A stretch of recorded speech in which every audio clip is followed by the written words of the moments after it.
lent us the money, 800K, and we pay them 835K in interest. So I pay as much in interest as I do for the house. We are back in your life, and today we are going to tell you how to crush your mortgage in as little as 10 years. I am joined by Lighthouse's newest financial advisor, Justin Gauci. The market was open. I was looking for a trade. Negotiations were tough, but you're here on day 4. Can't believe you've come back so many days in a row. I know. I'm just glad to be here. So long-time listener, first-time caller sort of feel to it. Well, nice to have somebody else instead of Michael to talk to, because Michael and I are on a little bit of a break at the moment. Okay. I think it's healthy for us to spend some time apart after spending so much time together, but it will be nice to have him home. Glad to keep the seat warm. Justin, so some stats for you. As of May this year, there are 24,000 home loan accounts that are overdue. There is millions of people who are on autopilot with their mortgage. This stuff, there's not going to be any rocket science today, but it's just really important stuff that with the right structure can completely change your life. Yeah, massively. You know, people just sleepwalk their way into gifting the banks money. You know, they make their billions for a reason, don't they? So they're charging out interest, and we will pay so much more if we just do nothing. Do what's not right, copying somebody else's strategy and not having a strategy at all. And yeah, it's the biggest cost in your house. Like realistically, why wouldn't you do it a bit smarter? Yeah, I mean, my wife on some days might not joking for my own safety. That was a joke, but help me. No. Okay, so you're right. It is a huge expense. Run us through some mortgage facts to start with. Yeah, so let's take a round example of about an 800K mortgage, okay? If you just pay that off over a 30-year term, which is what we generally will be signed up for, you'll pay over $1.6 million back to the bank. It's pretty crazy, isn't it? You pay back. That's where they make their money. They've lent us the money, 800K, and we pay them 835K in interest.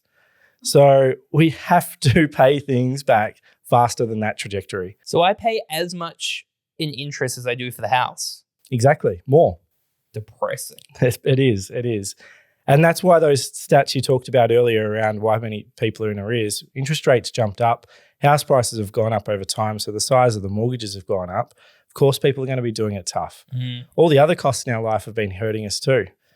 Got butter recently, as you're aware, everything. You know, butter's a good go-to one. My boy, maybe a bit early for him to be listening to finance podcasts. Maybe it is. Maybe we've got our next advisor lined up, but he smashes it through on his eggs and toast in the morning. But we're copping hits everywhere. Because we talk about inflation, right? And we talk about, it's only gone up 2%, but over the last 5 years, it's gone up like 20 or 30% totality, right? £10 over time. Yep. And then you put in addition like a 7% mortgage rate, and it's a lot. So the good news is, though, you do not have to be that person that is on autopilot. This is like the thing. Can I tell you something that really annoys me, Justin? When people, granted, we've done it with the thumbnail and in this episode, but that's M's fault on the marketing side, where people go like, I've got this special strategy where you can pay off your mortgage really fast. It's not rocket science, right? You got to pay off the mortgage. Exactly. It's just, we got to beat that 30 years. How you do that, it's like using some sports analogies, you've got to win the game. How you do it, you've got to have a game plan for your specific situation. Who's the opponent will change, the conditions, etc. So yeah, there's a whole different range of mortgage products out there, fixed rates, floating rates, offsets, revolving credits. Each of them have their pros and cons. They can work perfectly for you in some areas and terribly in other areas. So if you've just heard somebody else did this thing, or you've sleepwalked into one particular product, it might not be right for you. What do you think when people go like, I know I get paid monthly, but I hear if I pay my mortgage weekly, I'll save this much in interest costs and be this much better off. Yeah, if that's the sole strategy on its own, there's probably bigger things that are slipping through the cracks that are worth way more than that. So yeah, mathematically, it's true, but there's also some other things you can do that are worth maybe 5, 10 times that. And it's layering all these things. So it's not ignoring that and dismissing that fact.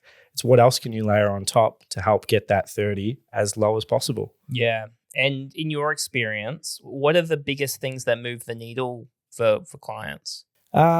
having a plan in place, and understanding where you're heading towards, that's the biggest thing that'll move the needle. If you're just flying aimlessly, you'll be flying around in circles, so you've got to have a plan in place and work out what is your strategy.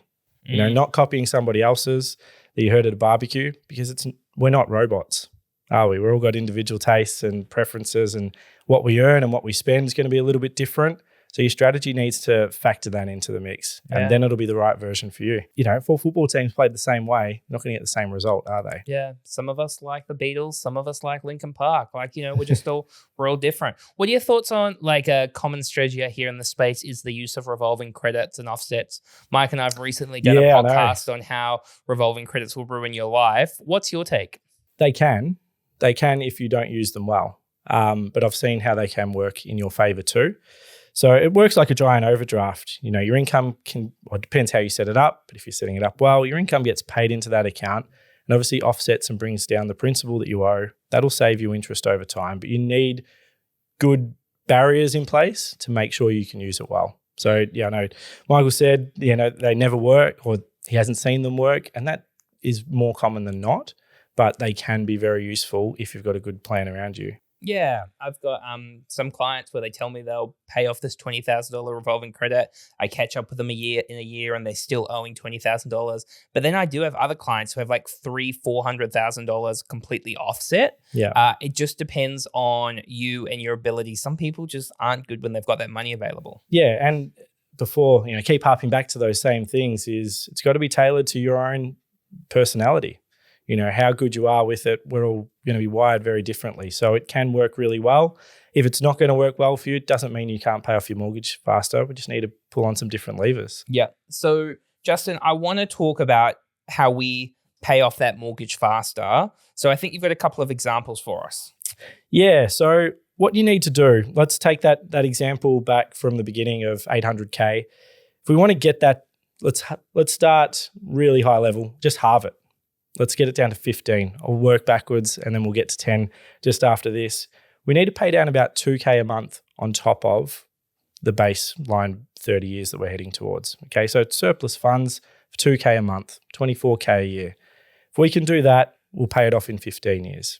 Okay, which is not 10, but you've halved it. That's a fantastic achievement, finding 2K. Yeah, amazing. And how much do we save in interest if we go from 30 years to 15 years? Yeah, so if we get it down to 15 years, we'll save about $458,000 in interest. Okay, and if we break that down, so in scenario one, we're spending $830,000 in interest. We've pretty much halved it, and we're putting about $400,000 back in our pocket. Yeah, nearly $500,000 that you're not donating to the banks. Yeah, and the other bit with it as well is you then have all of the spare cash flow that you can go and do something else with. Yeah, because like I said, it's probably the biggest household, maybe most households, the biggest cost. It's about $4,500 a month for reference point, that 800K mortgage. So if we can get that cost out of our lives in 15 years, then we can do so many more things with it. If we can get it down to 10, okay, we'll need to find about just over $4,000 a month. So that surplus obviously needs to grow, gets it down to 10 years, and we'll save just under $600,000 of interest. Yeah, and you might be listening to this podcast and going, I don't have an extra $4,000 a month. You've listened to enough of these podcasts, hopefully, where you know that's not the freaking point. The point about this is understanding the options available and how you can cut through these things. Yeah, it's where you are in the range. You know, it could be 2, could be 4, could be 1,100, could be 1,200, 500, whatever it is going to beat the 30 years. And that's the most important thing. Yeah. And you might not have that money available now, but there might be at different points in the future where you do. Maybe it might be a pay rise or even interest rates going from 7% to 4.89%. And we're going to talk about how those little steps can make a big difference after the break. Your mortgage is going to be your biggest expense across your life. You need to work out a way to knock through it quickly. On the 15th of October, myself and Justin Gauci at 6:30 p.m. are going to be giving you practical tips to knock through your mortgage and get ahead. Click on the show notes below to register. Now, back to the episode. So interest rates were at 7%, but they've come down dramatically. So how can we use that to our advantage? Yeah, I think a lot of people are stressed at 7.5% interest rates, and there's possibility that people have to bring down their repayments a little bit. But if we just use an example of $1 million mortgage at 7.5%, you're spending $75,000 a year in interest. But at 4.75, it's $47,500, right? It is nearly $30,000 in difference. So one of my biggest tips I'm trying to give people at the moment is when you refix your mortgage, the bank's going to go to you, hey, mate, I know this has been hard for you. Let's drop those repayments so I can score my 800 Gs over 30 years. Don't worry about it. Go, enjoy yourself. But the biggest tip I'm giving at the moment is go, F you, mate. I'm not having a bar of it. If anything, I'm increasing my repayments or keeping them at the same level. We're not even talking about those examples before where you find $2,000 or $4,000 a month. But based off the numbers, Justin, if you just keep those repayments at the same level, it's a hell of a lot of money. Yeah, like if you can keep doing what you've been doing, you've survived, all those cliches that we sort of heard. I'm not even going to. Oh, you said it. Bullshit. I didn't want to hear it again. But if you have, and you keep your repayments at these same rates, you probably wipe off about 8, 9, 10 years. So you're hitting a mark that you can achieve because you've just been doing it. That's going to save you nearly $250,000, shaving off 9 years off your mortgage. Okay, and you've done it already. Yeah. So why not continue it? You're not even sacrificing, right? Yeah. You're actually just continuing to do what you've been doing. Exactly. And you're not letting that little bit of ease up of the pressure create new lifestyle creep that becomes new habits that stay for the next 29, 30 years. The other example is if you get a pay rise. Yeah. And throwing to lifestyle creep. This is one of the most common things I've seen over the years is get pay rises and, obviously life will change with different pay rises, but what we think are our needs get blurred with our wants, okay? And suddenly our wants become needs and that pay rise is nearly evaporated. So if somebody could just take 100K up to 120K, so 20K pay rise, and they use that extra net income to pay down their mortgage, they shave off 10 years off that mortgage. Yeah, tens and tens. I mean, this is, once again, just really basic stuff, but the impact is so dramatic. Exactly. And lifestyle creep is the hardest thing to wind back. Once it becomes the new norm, you're not changing. As we would have seen with so many people that were getting used to 2.5% interest rates, suddenly getting stung 5, 6, 7, they didn't know how to dial things back. I would have thought 3 kids, Justin, would be the biggest impact on your lifestyle. Yeah, well, it makes a big impact more on time and energy levels and when they get up at certain points. But yeah, financial wise at this stage, they're still quite young. So I'm probably lucky. I would have thought 70-80% of your income's just going towards Paw Patrol. Yeah, it is. There's not a lot left over for me, but Paw Patrol toys that I stand on in the middle of the night. Justin, we've given all of the different scenarios of how you can save interest.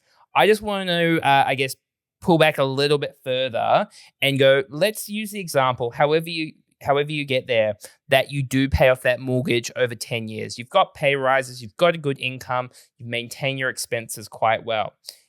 In the first scenario, if you're just on autopilot, after 30 years, you've paid off your mortgage, which is still like a pretty good thing.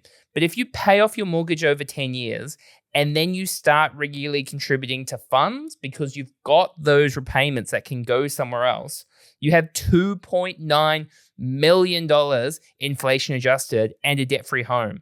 By just increasing your repayments through whatever means, higher interest rates coming down, getting a pay rise, putting a bit of surplus there, getting there faster, you're $3 million better off. It's crazy, isn't it? It is just making a couple of concerted efforts and changes, $3 million. And you know what infuriates me, Justin? What's that? People are like, I'm going to go on like crypto courses. I'm going to start doing drop shipping. All of this bullshit where really this is the big stuff that actually moves the needle. People doing basic stuff consistently over time instead of trying to get rich quick. Exactly. Consistent results over, a longer period is how you get there. There's no shortcuts, guys. Just get it done. Create the good structure with your mortgage. knock through it. This isn't even doing in a plan, right? We'd be talking about you pay down some debt, you buy a property, you pay down some debt, you buy another property, maybe get some more flexibility where you can actually you can start your own business, whatever it might be. The thing that I think about from a projections perspective, it is pretty much, we talk about compounding returns, but like compounding like projections and allowing you to make investments, make decisions that you wouldn't be in the position otherwise because you still got a big mortgage. It's hard to wrap my head around. Yeah, it gives people flexibility and choice. That's really what true wealth's all about, having the flexibility to do what you want to be doing. Whether that's, investing into a business or changing the way you work later in life, helping the kids out, creating things that these little wins that you can create now can create big numbers, but it's more than the numbers, isn't it? It's what the numbers can allow you to do. And that's where, you might think some of these things are pipe dreams away because you have an $900,000 mortgage right now. But in 5-6 years' times, when you start to see already you're halfway there because you've followed some consistent results, you'll speed up, you'll get that impact of momentum. And then there's 5 years to go, you've hit it, and then what's next? Yeah, people overestimate what they can do in 6 months, underestimate what they can do in 10 years. The big thing here is do not be that person that is on autopilot. Make sure you've got a clear plan. We're talking about how you can be hundreds of thousands of dollars better off, if not millions of dollars better off. And Justin, you talked about those banks and how much money they're making.